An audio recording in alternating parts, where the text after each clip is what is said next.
ರಾಷ್ಟ್ರೋತ್ಥಾನವನ್ನ ಮನೆ ಮನೆಗೆ ಪರಿಚಯಿಸಿ ಸುಮಾರು 3 ತಲೆಮಾರುಗಳನ್ನ ಪ್ರಭಾವಿಸಿರುವ ಮಕ್ಕಳ ಅಚ್ಚುಮೆಚ್ಚಿನ ಭಾರತ ಭಾರತಿ ಪುಸ್ತಕ ಸರಣಿಯ ಮೂಲ ರೂವಾರಿಗಳು ನಂ ಮಧ್ವರಾಯರು.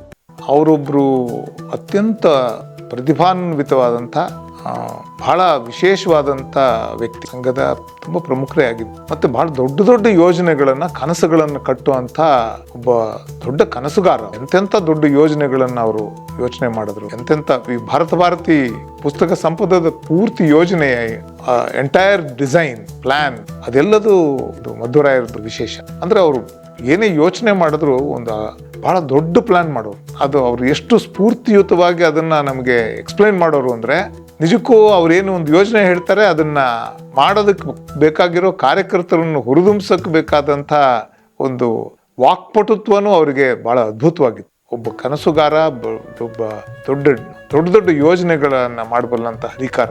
ಯಾವುದೇ ಸಂದರ್ಭದಲ್ಲೂ ಅವರು ಹಿಂಜರಿತಾ ಇರಲಿ. ಅಂದ್ರೆ ಫ್ಯೂಚರ್ ಪ್ಲಾನಿಂಗ್, ಭವಿಷ್ಯದ ಯೋಜನೆ ಅಂತ ಏನಾದರೂ ಮಾಡಿದ್ರೆ ನನಗನ್ಸುತ್ತೆ, ನನಗೆ ಗೊತ್ತಿರೋರಲ್ಲಿ ಅವರೊಬ್ರು ಬಹಳ ಅಗ್ರಗಣ್ಯರು. ಎಮರ್ಜೆನ್ಸಿನಲ್ಲಿ ಅವರು ಭೂಗತರಾಗಿದ್ರು ಮತ್ತು ಒಂದು ಹಂತದಲ್ಲಿ ಎಮರ್ಜೆನ್ಸಿನಲ್ಲಿ ಇದು ಎಮರ್ಜೆನ್ಸಿ ಸದ್ಯಕ್ಕೆ ಹೋಗಲ್ಲ, ತುರ್ತು ಪರಿಸ್ಥಿತಿ ಬಹಳ ದಿನ ನಡೆಯುತ್ತೆ, ಅದಕ್ಕೆ ಬೇಕಾದಂತೆ ನಾವೇನು ಕಾರ್ಯಯೋಜನೆ ಮಾಡಬೇಕಾಗುತ್ತೆ ಅಂತ ಯೋಚನೆಗಳನ್ನು ಅವ್ರು ಮಾಡಿದ್ರು. ಅದಕ್ಕಾಗಿ ರಾಜ್ಯದ ಕೆಲವು ಆಯ್ದ ವ್ಯಕ್ತಿಗಳದ್ದು ಒಂದು ಬೈಠಕ್ ಕರೆದಿತ್ತು. ಆ ಬೈಠಕ್ ಶೃಂಗೇರಿ ಹತ್ರ ಯಾವುದೋ ಒಂದು ತೋಟದ ಮನೆಯಲ್ಲಿ, ಅಂದ್ರೆ ಅದೊಂದು ಕಾಡಿನ ಮಧ್ಯೆ ಇರುವಂಥ ಪ್ರದೇಶ. ಅದು 2 ದಿನದ ಬೈಠಕ್ ಅಂತ ಕಾಣುತ್ತೆ. ಬೆಳಗಿನ ಸಂಜೆವರೆಗೆ ಚರ್ಚೆ. ಅವ್ರು ಹೇಳೋರು ಈಗ ಚೆಗೆವಾರ ಇರ್ಬೋದು ಅಥವಾ ಬೇರೆ ಯಾರ್ಯಾರು ಕ್ರಾಂತಿಕಾರಿಗಳು ಪ್ರಪಂಚದಲ್ಲಿ 10 ವರ್ಷ 20 ವರ್ಷ ಹೋರಾಟಗಳನ್ನು ಮಾಡ್ಕೊಂಡು ಬಂದರು, ಅದರ ಆ ಕಥೆಗಳು, ಅವ್ರು ಏನೇನು ಮಾಡಿದ್ರು ಅನ್ನೋದಕ್ಕೆ ಉದಾಹರಣೆಗಳು, ನಾವೇನು ಮಾಡಬೇಕು ಅಂತ ಒಂದು ಕಾರ್ಯಯೋಜನೆ, ಹೀಗಿದ್ದೆಲ್ಲ ಒಂದು ಬಹಳ ಅದ್ಭುತವಾದಂಥ ಒಂದು ಯೋಜನೆಯನ್ನ ನಾವು ಬಹುಕಾಲ ನಡೆಸೋದು ಹೇಗೆ ಇಂಥ ಒಂದು ಹೋರಾಟವನ್ನ ಅನ್ನೋದ್ರ ಬಗ್ಗೆ ಒಂದು ತುಂಬ ಒಳ್ಳೆ ಮಾರ್ಗದರ್ಶನ. ನನಗದೇ ಆ ಘಟನೆ ತುಂಬ ಜಾಸ್ತಿ ಚೆನ್ನಾಗಿ ಯಾಕೆ ನೆನಪಿದೆ ಅಂದರೆ, ಮಧ್ಯರಾತ್ರಿಯಲ್ಲಿ ಬಂದು ಪೊಲೀಸರಿಗೆ ಗೊತ್ತಾಗಿದೆ ನಾವು ಇಲ್ಲಿಂದ ಈ ಕ್ಷಣ ಜಾಗ ಬಿಡಬೇಕು ಅಂದರು.